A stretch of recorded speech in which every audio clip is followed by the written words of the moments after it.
Welcome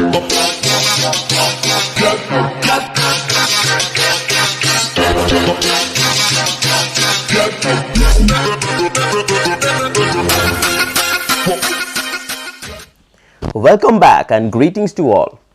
Well, India is moving towards digitalization like wildfire, and so is the pace of online scams.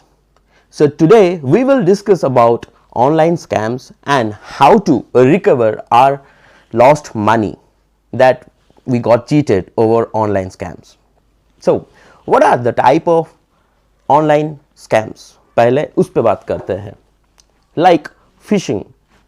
Mail आता है, बड़े बड़े brand names का name use करते हैं, companies का नाम आता है. Once you open the link और click the link on that mail, खलास, they will dupe you and you don't know how. Lottery fraud, इसके बारे में तो बहुत बड़ी एग्जांपल है. अभी मालूम होगा आप लोगों को जमतारा के बारे में. उसके ऊपर तो वेब सीरीज भी बन गए नेटफ्लिक्स पे भाई. अगर जिनको मालूम नहीं है उनके लिए कि Jamtara is a small village in the state of Jharkhand, जो कि आज के डेट में इंडिया का साइबर क्राइम हब कहलाता है. बिलीव नहीं करोगे, एक टाइम पे वहां पे खाली झोपड़पट्टियां हुआ करती थी और आज के डेट में आलीशान मकान बनाए दे. एंड ये जो स्कैमर्स वहां पे बैठे हैं ना, वो फोन के ऊपर से ही करते हैं सब कांड, और अनपढ़ हैं वो लोग. लेकिन अक्खा इंडिया के जितने भी हाई प्रोफाइल अच्छे एजुकेटेड वेल एजुकेटेड बंदे हैं ना, सबकी काट चुकी है उन लोगों ने. पता नहीं चलता यार ऐसा फंस कैसे जाते हैं लोग. उनका कॉल से ही हम एज्यूम कर सकते हैं. I have heard couple of recordings, जो कॉल करते हैं वो ट्राई करते हैं स्कैम करने का. ऐसे, भैया जी हम धनलक्ष्मी लॉटरी कंपनी से कॉल किए हैं और वो आपका जो है ना नंबर वो आपका लकी नंबर है, उसका लॉटरी लग गया है, तो आप 10 लाख जीते हो, अकाउंट में भेजे या गाड़ी ले लोगे, ब्ला ब्ला ब्ला. कैसे फंस जाते हैं यार. अगर जीतते भी हो ना आप लॉटरी, तो एटलीस्ट एक कंपनी जहां से कॉल आता है ना, जेन्युइनिटी तो यार, अगर नॉर्मल किसी इंसान का दिमाग काम करता है ना, थोड़ा सा भी पागल आदमी भी होगा उसको भी पता चल जाएगा. लेकिन अपने लोग तो फंस जाते हैं. खैर, क्रेडिट कार्ड ब्लॉक हो गया है, अकाउंट ब्लॉक हो गया है, ये आए दिन होते रहते हैं, हम लोग देखते हैं ये चीज को. सिम कार्ड ब्लॉक हो गया है. अबे पांडू, अगर सिम कार्ड ब्लॉक हो गया है तो तूने कॉल कैसे किया है. मैट्रिमोनियल फ्रॉड्स, ये तो बहुत ही मस्त है. Online chatting, online chatting, online dating, और उसके बाद टिंग टिंग टिंग पेटीएम करो तभी लगती है. कभी कभार ऐसा होता है कि भाई शादी हो गया है, नहीं शादी होने का फाइनल हो गया है, सब वही ऑनलाइन सब मैट्रिमोनियल से ही हो जाता है. फिर अचानक से मालूम है मेरे घर पे ना एक्सीडेंट हो गया है और डॉक्टर ने कहा है कि आधे घंटे के अंदर पैसा नहीं डिपॉजिट किए तो फिर RIP, कुछ नहीं हो सकता. फिर क्या, पेटीएम, फोन पे, गूगल पे, कैसे भी करके पे, और वंस यू पे, उसके बाद नहीं मिलेंगे वो आपको कहीं पे. ये होता है मैट्रिमोनियल फ्रॉड. इसके अलावा आपका सोशल मीडिया पे भी फ्रॉड होता है. ठीक है, फेक बना देते हैं अपना FB का जो रहता है, फेसबुक का ID वगैरह बना लेते हैं. किधर से भी ढूंढते हैं, आपको कहीं भी मालूम नहीं होगा. आप बचपन से बूढ़े हो जाओगे लेकिन आप कभी देखे नहीं होगा कि ये इंसान कब दोस्त बन गया है. एक आधे रहते हैं म्यूचुअल फ्रेंड्स, या फिर उनका भी पहले से कटी हुई होती है, तो उनके जरिए वो आपको सेंड करते हैं. उस पर क्या करते हैं ये लोग, कुछ जान पहचान नहीं, अचानक से चलो वीडियो कॉल करना है. ठीक है, कर भी लिए. तो once you do that, what they do, they will try to trap you. वहां पे they will try to seduce you. फिर अगर आप फंस गए उसमें, तो secretly they will try to, वो होता है ना अपना स्क्रीन रिकॉर्डिंग वगैरह, वो चालू कर देते हैं and make a video. Adult video बन गया. अभी उसके बाद आ जाते हैं क्या, सेक्सटॉर्सन. एक्सटॉर्सन नहीं, सेक्सटॉर्सन, उसकी मौसेरी बहन. इस पे क्या करते हैं वो लोग, वो आपको धमकाते हैं. They blackmail you, they tell you कि भाई इतना इतना पैसा लगता है मेरे को, दे दो वरना वीडियो वायरल कर दूंगी.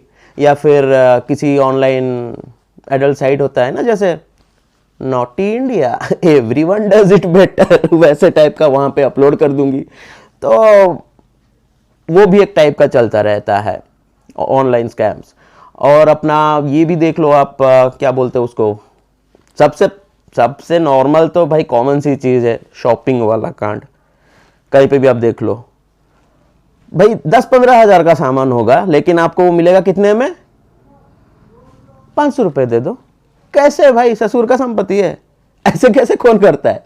मुफ्त मुफ्त मुफ्त, 70%, 80%, 99, कभी कभार भाई वो लोग क्या समझते हैं, 100% डिस्काउंट दे देते हैं। बस शिपिंग चार्ज जैसे 50 रुपए 100 रुपए उतना दे दो और ले लो सामान,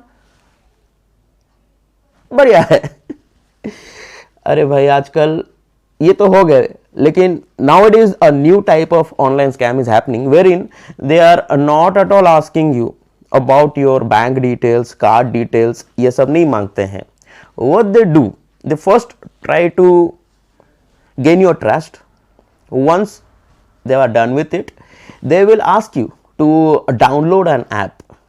ठीक है, तो उस पर क्या होता है ना, once you are done with it, आप वो ऐप डाउनलोड कर लेते हो ना, उस पर ये लोग सीक्रेटली सब डिटेल्स निकाल देते हैं आपका यूजिंग दैट ऐप।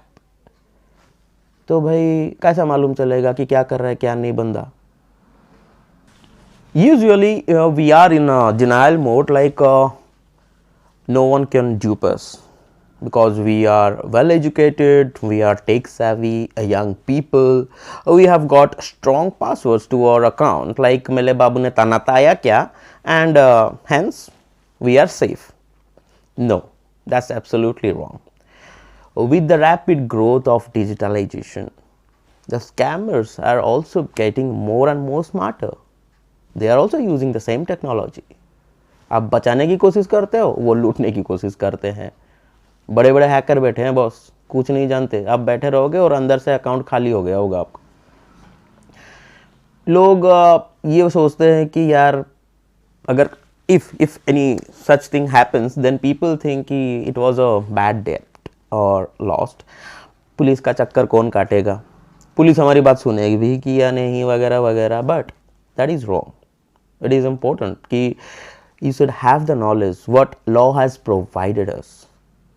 ठीक है, तो always keep it in mind कि law has provided us protection and remedies against these online scams. 3 acts basically come into picture when we talk about these online scams. They are, first one is IT Act, as these frauds include internet online technologies, so IT Act comes into picture. The second one is Consumer Protection Act. It is your right as a customer, as a consumer. Okay, तो वहाँ पे Consumer Protection Act आती है. And finally our king, IPC, Indian Penal Code. In order to punish the fraudster, as these frauds, these online scams include fraud, forgery and cheating.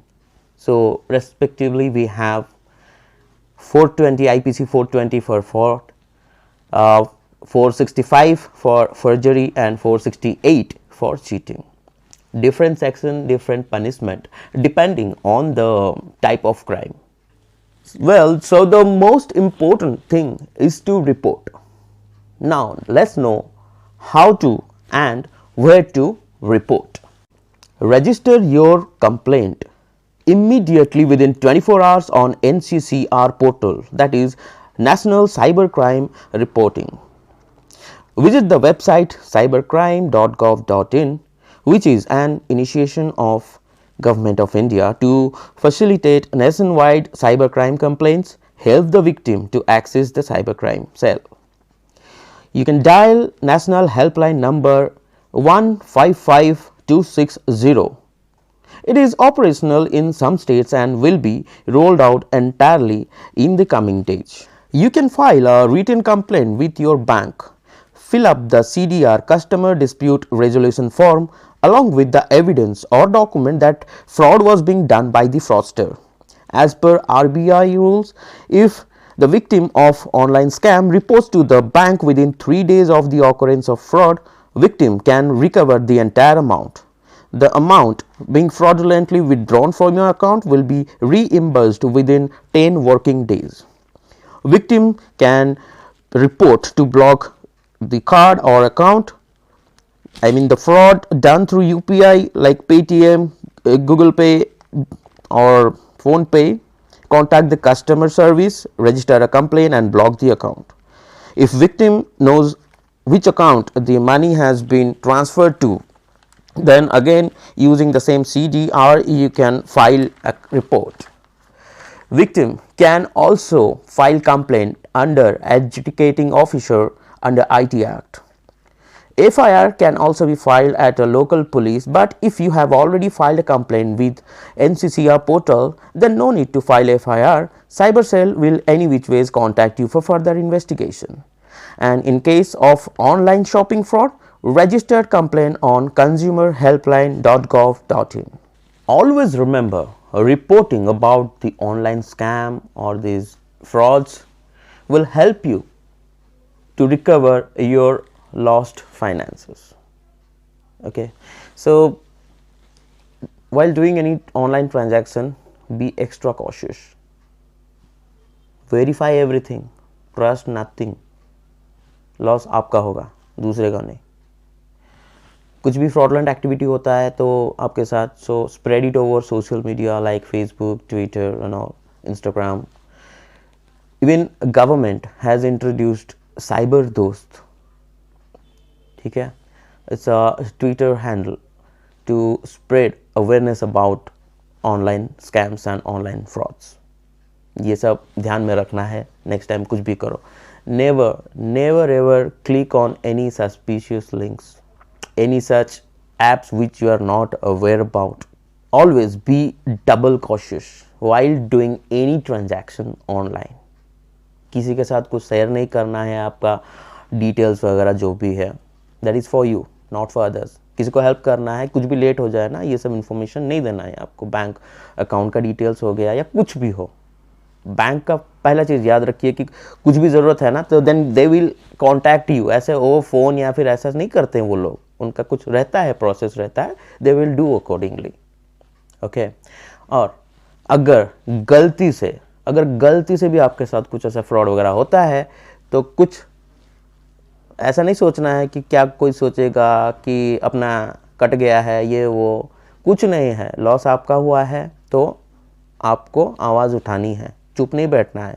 Report it as soon as possible. ठीक है, stay happy, stay safe. मिलते हैं. जय हिंद.